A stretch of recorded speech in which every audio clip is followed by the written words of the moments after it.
Hello, everybody. Welcome back to another episode of Make America Civil Again. Before we begin, I always start with three things: like, share, and subscribe. Today, we're going to be talking about the Second Amendment, and hopefully you guys enjoy this episode. I'll be interviewing my Aunt Karen about the whole issue around the Second Amendment and gun rights.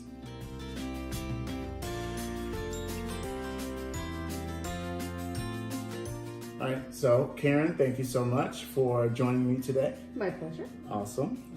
Would you mind telling us a little bit about yourself? What about myself? I am an emergency nurse. I've been in the emergency department for a little over 30 years. I do emergency management planning for the hospital I work at.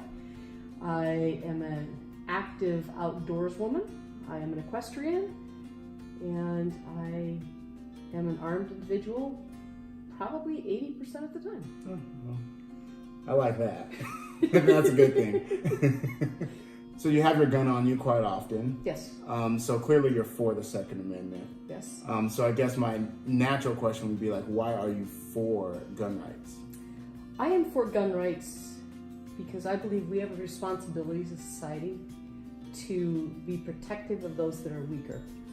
There are some that refer to the stance that I take as sheepdogs watching over the sheep, and I am not against that at all.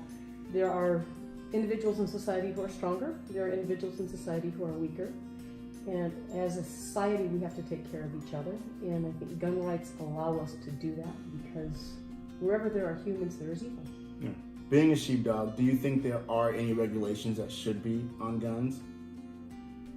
Regulations is a challenging term because it can be interpreted so many different ways. Yes.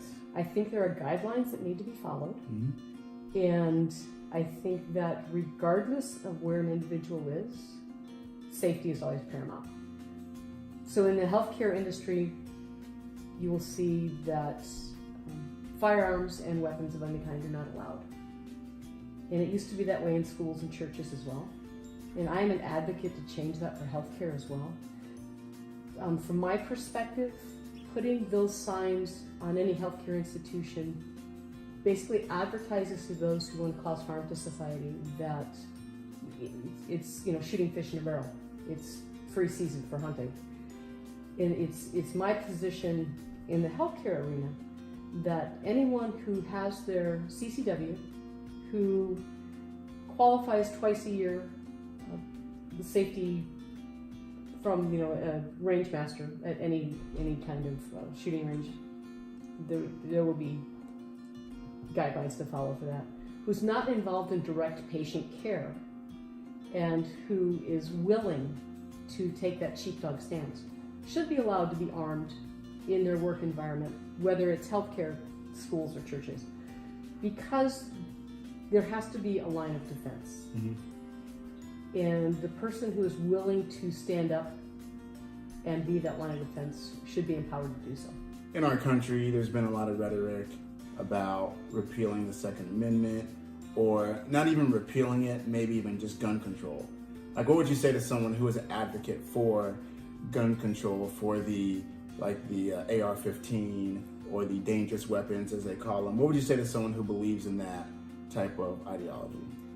My oldest and best friend from high school has that perspective on life. She does not understand why I choose to carry a weapon. She doesn't understand why I think I should carry a weapon. She thinks that we should trust our defense in law enforcement.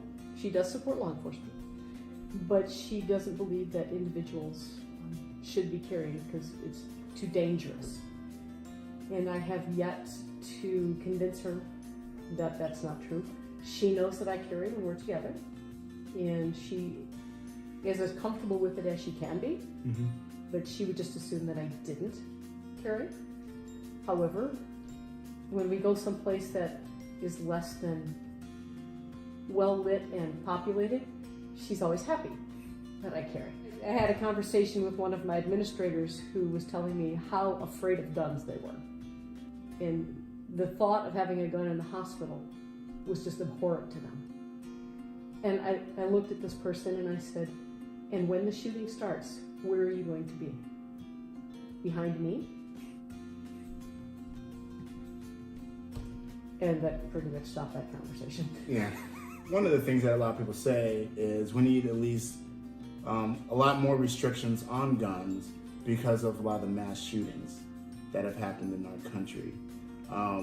So do you think that gun control would possibly push that to the side more? Do you think there would be less mass shootings if there were more regulations, or do you think something else should be done in response to all the mass shootings? I think gun regulations will have no effect whatsoever on mass shootings, except probably create more victims. People who commit those kind of crimes and acts of violence don't follow rules anyway. If you look at the city of Chicago, which has some of the strictest gun laws around, they have some of the highest shootings and murders around because criminals don't follow rules. An armed society is a polite society. You're not going to break into my house if you think I might be armed. You will pick somebody else who has a "I don't believe in guns" stickers on their front door, right? Because that's a safe place to go. Same thing if you have large dogs. Someone looking to break into your home may not break into your home because you have a large dog, because they don't want to be confronted with something that gets in the way of their plan. Yeah. And so an armed society, as a polite society, is you treat everybody with respect, right? And not because they might shoot you, but because we're all in this game together. And we're all going to come out on the same page at the other end. We're all going to be dead. And we could be dead together in peace, or we can be dead together in violence. And by maintaining that, I don't want to say unsureness, but by assuming others can defend themselves, that decreases the amount of perpetrators that will cause harm because they don't want to be hurt. Yeah. So gun restriction, it serves absolutely no purpose. The bad guys aren't following the rules anyway. We have laws against a lot of things like breaking and entering and stealing cars, and people still do it all the time. And guns, taking my gun is not going to make anybody else safer. So does your friend, does she want to repeal the Second Amendment, or does she just not agree with the Second Amendment? So I think there is. I am not able to speak for her. We have not gone that deep into the weeds with it. Okay. All right, but what would you say to someone who would say, like, it just needs to be completely repealed? Like, get rid of it. I would have to disagree strongly. Yeah.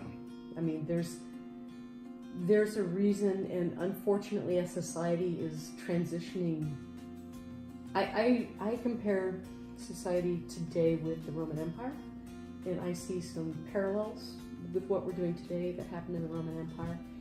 And I think the Second Amendment, as well as the Constitution, are guidelines to help us not do that, and by ignoring them, it's at our own peril, and we're just spiraling downward.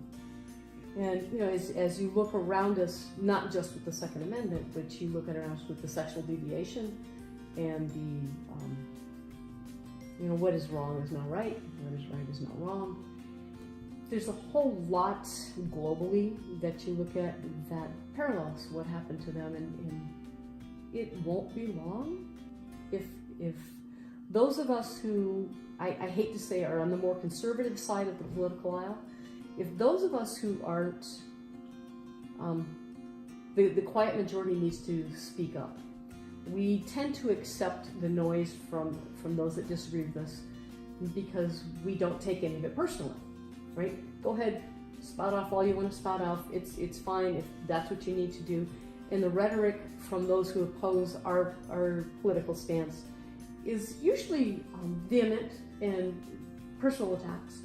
And as a conservative-sided person, I find that we conservatives choose not to respond to that behavior. We don't acknowledge it, but we don't stand up to it either, and we are the quiet majority, and that silence is going to be our detriment. And the problem with those of us that like to think we're rational, we don't argue with the irrational because that's, wasting your time. So we don't do that, but then the irrational gets louder. Yes. and drowns out what we're trying to do. Yeah. So Karen, thank you so much for coming on Make America Civil Again. I really appreciate your wisdom and your time. And thank you for tuning in. Hopefully you enjoyed Thoughts from Karen. Maybe that's what it's called. Thoughts from Karen. But don't forget to like, share, and subscribe. And maybe you have some questions that you want to see answered on this channel, or maybe you want to appear. You can always email me at civilizeamerica@gmail.com. I will be happy to hear what you have to say. But until next time, I'm out.